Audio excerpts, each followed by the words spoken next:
बॉलीवुड का मानो ऐसा हाल हो चुका है कि भाई हम तो डूबे सनम लेकिन तुमको भी ले डूबे।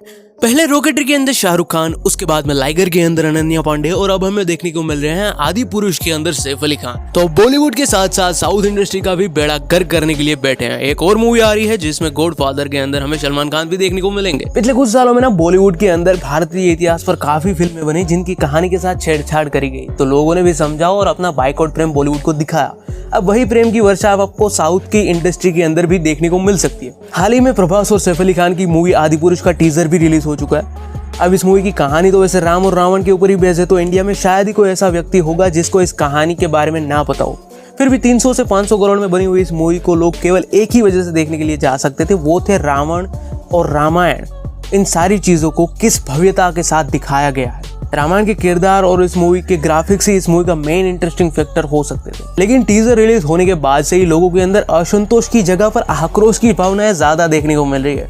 लोगों का मानना है कि इस फिल्म में भी हिंदू संस्कृति और इतिहास के साथ खिलवाड़ किया गया, और देखा जाए तो भाई लोगों की बात भी काफी हद तक सही भी है। आज मैं आपको 5 ऐसी चीजों के बारे में बताऊंगा जो कि पुरानी रामायण और इस रामायण के अंदर अंतर है, और इसमें से चौथी और पांचवी ऐसी चीज है जिसकी वजह से हिंदू सभ्यता के ऊपर भी काफी अच्छा खासा खतरा हो सकता है। क्यों ऐसा मैं कह रहा हूँ और कोई इसके ऊपर क्यों बात नहीं करना चाहता, इसके बारे में भी मैं आपको आखिर में बात करूंगा। तो सबसे पहली अगर विवादास्पद चीज के बारे में बात करें तो वो है रावण का किरदार जो कि निभाया सैफ अली खान ने। अब सैफ अली खान ने यहाँ पर आप देखो तो भाई साफ साफ तौर पर ये मुगलों जैसे इंस्पायर्ड कैरेक्टर देखने को मिलता है। अगर ये मूवी जोधा अकबर या कोई खिलजी के ऊपर होती तो आप समझ भी सकते थे कि ये बहुत अच्छा कैरेक्टर होगा, लेकिन ये मूवी इंस्पायर्ड आपको होनी चाहिए थी एक हिंदू सिस्टम से, क्योंकि यहाँ पर आप रामायण की कहानी सुना रहे हो। लेकिन यहाँ पर कुछ भी ऐसा नहीं देखने को मिल रहा, ना ही उनके बाल, एक तो छोटे छोटे बाल क्यों ये मुझे नहीं पता, सेकंड ये चीज़ कि आंखों के नीचे सुरमा, बड़ी बड़ी दाढ़ी और ये पूरा डार्केस्ट कैरेक्टर, क्योंकि रावण एक बहुत महान पंडित था, एक महान व्यक्तित्व था, और उनकी महानता तो खुद राम तक मानते थे। जब लक्ष्मण ने बात कर दी थी कुछ ऐसी वैसी जब युद्ध के दौरान,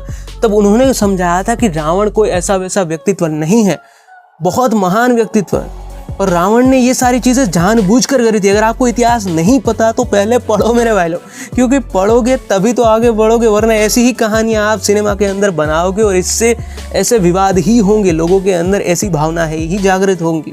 दूसरी चीज़ के बारे में बात करते हैं जो कि लंका के बारे में। यहाँ पर लंका आपको पूरा एक ऐसा लाइक बैटमैन का घर हो उस तरह से दिखाने की कोशिश करिए, इतना ज़्यादा डार्क। अगर आपको इतिहास के बारे में पता है तो लंका रावण ने नहीं बनाई थी, लंका बनाई थी भगवान शिव ने पार्वती जी के लिए। लेकिन जब रावण के पिता वहां पर वास्तुशास्त्र करने के लिए आए और शिव ने कहा कि मांगो तुम्हें जो मांगना है, तब उन्होंने लंका मांग लिया। अब आप शिव के क्रिएशन को इस तरह का दिखा रहे हैं जो आप दिखा रहे हैं, पूरी सोने की लंका, और यहाँ पर तो आपको सिर्फ कहीं कहीं जगह पर सोना देखने को मिल रहा है। इतना चिंदी चोर लंका नहीं थी भाई साहब जो आप दिखा रहे हो। तीसरा जो है वो है इस पूरे पिक्चर की कहानी की थीम, और इस थीम के अंदर आप देखोगे तो रावण का जो आपको विमान देखने को मिलता था, पुष्पक विमान, उसकी जगह पर यहाँ पर चमगादड़ रख दिया गया है। मुझे देखना ये है कि भाई अगर आप पुराने वाली कहानी के अंदर देखो तो वहाँ पर इस तरह की कुछ रचना दिखाई जाती थी पुष्पक विमान के अंदर, और यहाँ पर अगर आप बेड कैरेक्टर दिखाओगे तो आपको क्या मतलब रावण को चमगादड़ के ऊपर बिठा दोगे, और यहाँ तो बिठाया, ये तो पूरा टीजर ही था। अगर ट्रेलर के अंदर या मूवी के अंदर क्या सीता माता भी इस चमगादड़ के ऊपर बैठ कर आएंगी लंका,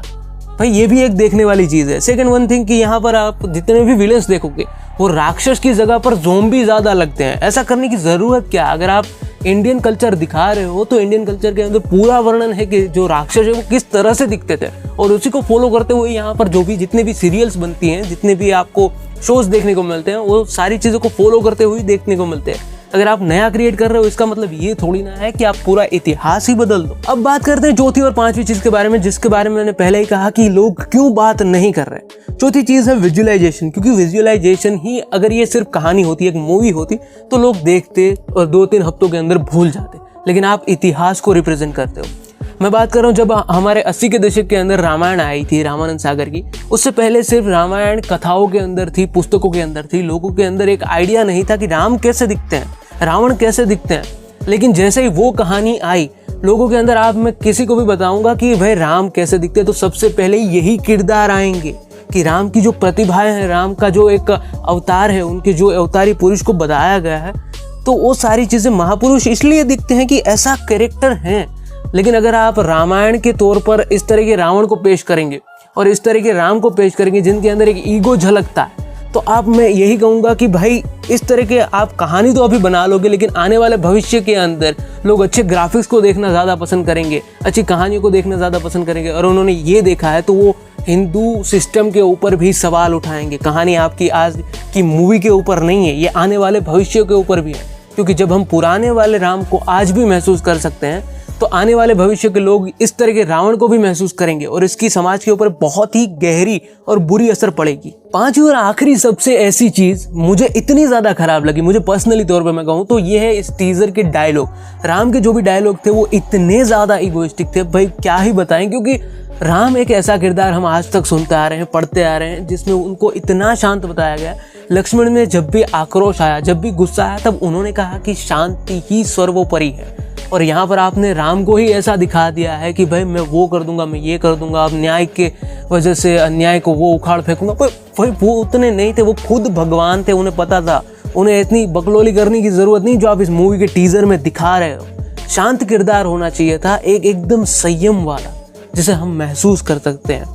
लेकिन यहाँ पर पूरी आप उनके एक कैरेक्टर को ही बदल रहे हो, जो मुझे बहुत ही ज़्यादा बुरा लगा। मैं पर्सनली तौर पे कहूँ तो मुझे बहुत ज़्यादा खराब लगा। ये सिर्फ इस मूवी का टीजर था, ट्रेलर और पूरी मूवी अभी बाकी है, लेकिन लोग इसको ऐसे ही हवा में बाइकआउट नहीं कर रहे हैं, क्योंकि अगर आप ऐसी चीज़ें करोगे तो कहीं ना कहीं लोगों की भावनाओं को थोड़ी सी चोट तो ज़रूर पहुँचेगी। अगर आप आस्था को बार बार ऐसी चीज़ों के साथ चुनौती देते रहोगे तो लोगों के अंदर आक्रोश तो ज़रूर आएगा। खैर, लोगों की अपनी प्रेफरेंस है, हमें मूवी कैसे देखने को मिलेगी, ट्रेलर के अंदर क्या चेंजेस होंगे, क्या चीज़ें नहीं होगी, वो आने वाला वक्त ही बता सकता है। लेकिन अगर आपको ये वीडियो अच्छा लगा है तो वीडियो को ज़रूर लाइक करें और अपने दोस्तों के साथ तो इसको ज़रूर शेयर करें। और अगर आप चैनल को सब्सक्राइब भी करना चाहें तो ज़रूर कर सकते हैं।